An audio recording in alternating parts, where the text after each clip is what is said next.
আজকে তালের জনপ্রিয় দুইটা রেসিপি একই ভিডিওতে শেয়ার করব। আশা করছি আপনাদের ভালো লাগবে।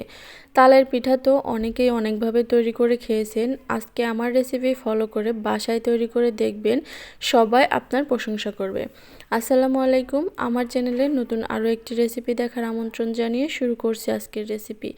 আশা করছি আজকের এই ভিডিও দিয়ে আপনাদের মন জয় করে নিতে পারবো। যদি ভালো লাগে তাহলে অবশ্যই কিন্তু লাইক, কমেন্ট এবং আমার চ্যানেলটা সাবস্ক্রাইব করে রাখবেন এবং ফ্রেন্ডস অ্যান্ড ফ্যামিলিদের সাথে শেয়ার করে রাখবেন, যাতে করে তারাও আমার ভিডিও দেখতে পারে। তো চলুন মূল রেসিপিতে চলে যাচ্ছি। প্রথমেই এখানে 1 কাপ তাল নিয়ে নিয়েছি, আর তালের পিউরিটা কিন্তু বেশ ঘন। এখন এই পিউরিটাকে জাল করে নিতে হবে সামান্য লবণ দিয়ে। বেশিক্ষণ জাল করার কোনো প্রয়োজন নেই, একটু ফুটে উঠলেই হবে। সাধারণত আমরা রুটি তৈরি করার জন্য আতপ চালের গুঁড়ি দিয়ে যে কাইটা তৈরি করি, সেইভাবেই এই কাইটা তৈরি করে নিতে হবে, কিন্তু এটা পানির পরিবর্তে তাল দিয়ে তৈরি করতে হবে।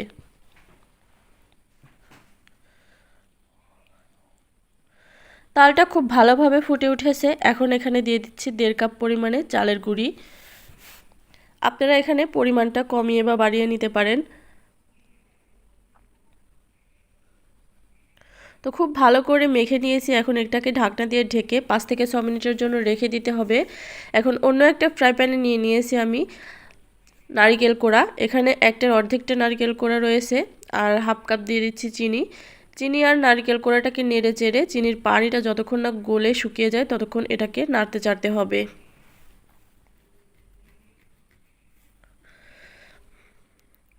বেশিক্ষণ জাল করার কোনো প্রয়োজন নেই, শুধুমাত্র চিনির পানিটা শুকিয়ে গেলেই হয়ে যাবে।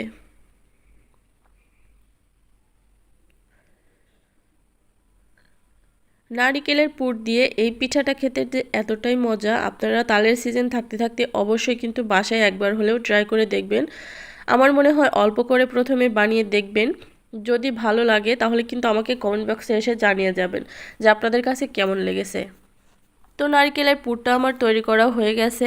এখন যে আটাটার কাই করে রেখেছিলাম সেটা গরম থাকা অবস্থায় একটু মথে নিয়েছিলাম, কারণ ঠান্ডা হয়ে গেলে এটা গুটলি বেঁধে যায়। তো অফ ক্যামেরায় আমি মথে নিয়েছিলাম, আপনারাও মথে নেবেন গরম থাকা অবস্থায়, না হলে গুটলি বেঁধে যাবে, পিঠাগুলো একদম পারফেক্ট হবে না।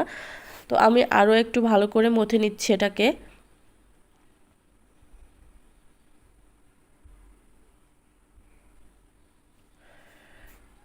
নর্মালি আমরা চালের আটার রুটি তৈরি করার জন্য যে ধরনের ডো তৈরি করি ঠিক সেরকম একটা ডো তৈরি করে নিতে হবে। এখন হাতে একটু তেল মেখে নিচ্ছি, তারপর এভাবে কয়েকটা ভাগে ভাগ করে নিচ্ছি, যাতে করে প্রত্যেকটা পিঠা সমপরিমাণে হয়, মানে সমান হয়। এখন এক টুকরা নিয়ে এভাবে হাতের মধ্যে ঘুরিয়ে ঘুরিয়ে গোল করে নিচ্ছি।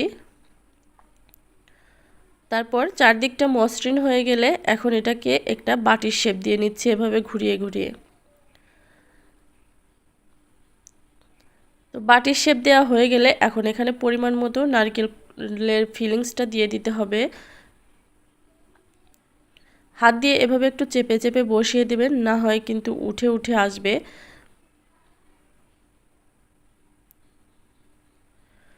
আর একটু হাতের সাহায্যে গোল করে মসৃণ করে নিচ্ছি আমি। তারপর এই যে উপরের দিকে একটা রসুন অথবা পেঁয়াজের মতো একটা শেপ দিয়ে নেবেন।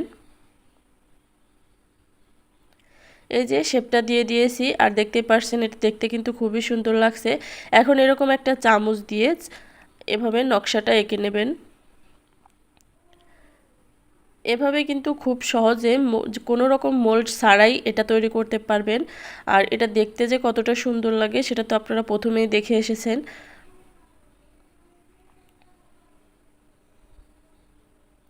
এই তো একটা পিঠা কিন্তু আমার তৈরি হয়ে গেল।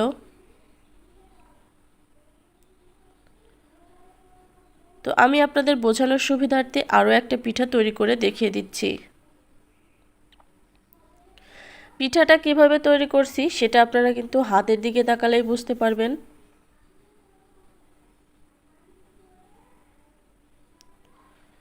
বানানো একদমই সোজা, আর দেখতে অনেকটা সুন্দর লাগে। নর্মালি আমরা পুলি পিঠাটা তৈরি করি, তবে পুলি পিঠাটা ওইরকমভাবে একঘেয়েমি করে না তৈরি করে এভাবে একদিন ট্রাই করে দেখতে পারেন। এতে করে মেহমানদারিতেও সবাই আপনার প্রশংসা করবে, আর বাচ্চারা তো খেতে ভীষণ ভালোবাসবে।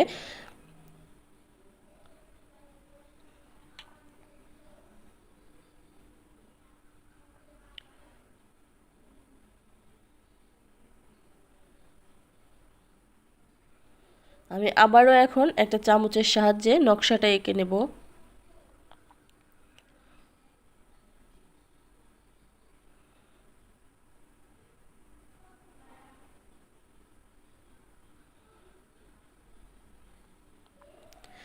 এই তো আমার কিন্তু পিঠাগুলো সবগুলোই এরকম করে তৈরি করে নিয়েছি, আর সবগুলো পিঠা যখন এভাবে তৈরি করে নেবেন দেখতে মাশাআল্লাহ দারুণ লাগবে।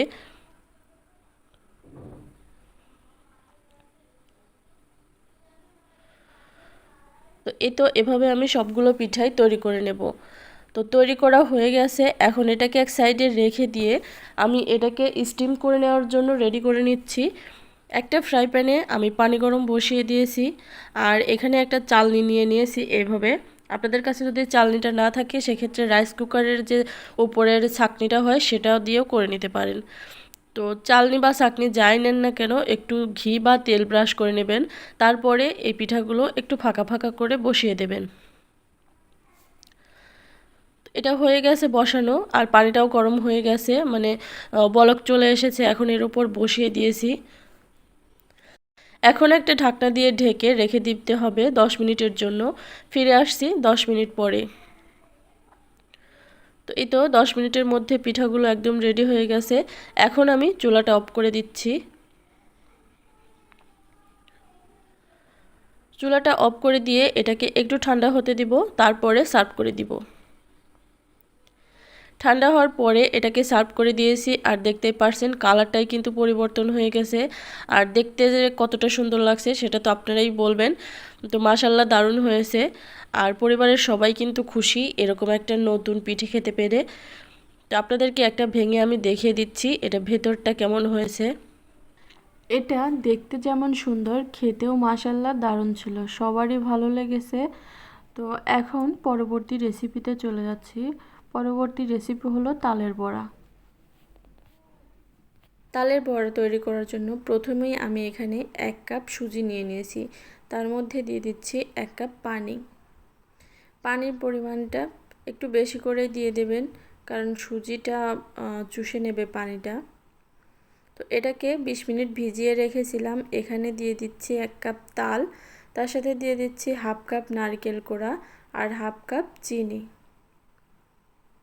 এটাকে একটু ভালো করে মিশিয়ে নেব।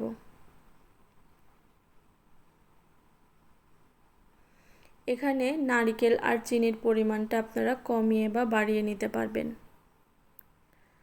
যে সুজিটাকে 20 মিনিট ভিজিয়ে রেখেছিলাম সেটাও এখন এখানে দিয়ে দিচ্ছি। এটাও এর সাথে মিক্স করে নেব।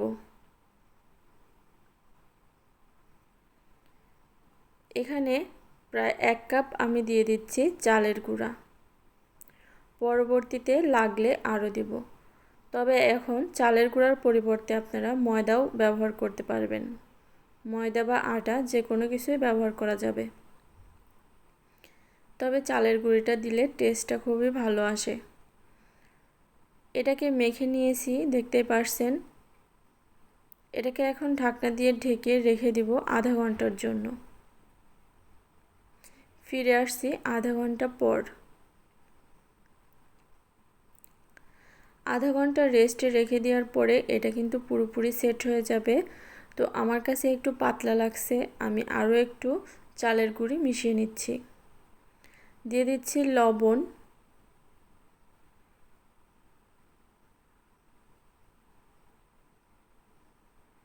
হাত দিয়ে এভাবে একটু ফেটিয়ে নেবেন, কারণ মাখানোটা যত ভালো হয় তালের বড়াগুলো ততটা ভালোভাবে ফুলবে। দেখতেই পারছেন অনেকটা পাতলা, তার জন্য আমি আরও একটু চালের গুঁড়ি দিয়ে দিচ্ছি।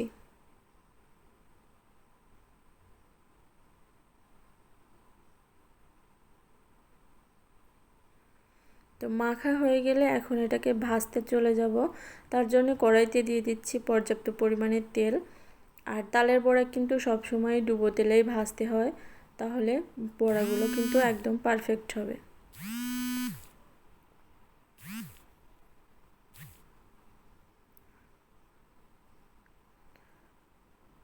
তেলটা যখন গরম হয়ে আসবে তখনই এর মধ্যে তালের বড়াগুলো দিয়ে দিব।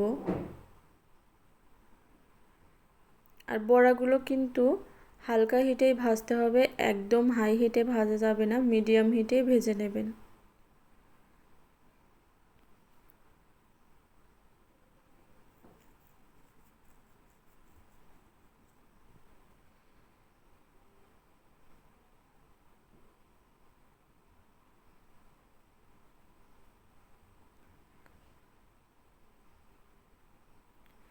এখন উল্টে পাল্টে এটাকে ভেজে নেব।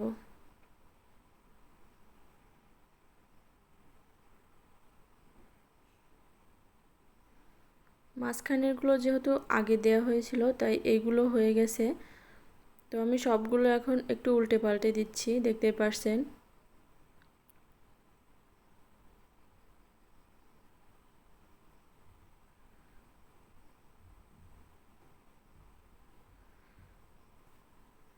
মিডিয়াম হিটে রেখে এটাকে ভেজে নেবেন, হাই হিটে বা একদমই লো হিটে করা যাবে না।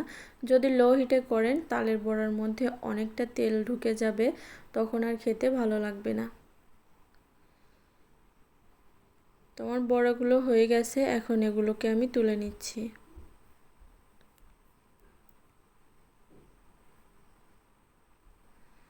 এভাবে যদি আপনারা বাসায় তালের বড়া তৈরি করেন 1 সপ্তাহ পর্যন্ত রেখে খেতে পারবেন, একটুও শক্ত হবে না।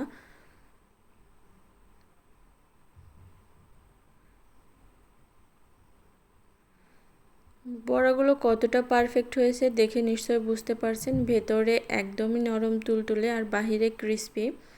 আশা করছি আমার আজকের এই রেসিপিটা আপনাদের কাছে ভালো লেগেছে। ভালো লাগলে ফ্রেন্ডস অ্যান্ড ফ্যামিলিদের সাথে বেশি বেশি করে শেয়ার করে দেবেন। আর আমার চ্যানেলটা সাবস্ক্রাইব করে পাশে থাকা বেল বাটনটা অন করে দেবেন। তাহলে পরবর্তীতে যখনই কোনো আমি নিত্য নতুন রেসিপি আপলোড করব, নোটিফিকেশন সাথে সাথে আপনাদের কাছে পৌঁছে যাবে। সবাই ভালো থাকবেন, সুস্থ থাকবেন। আল্লাহ হাফেজ।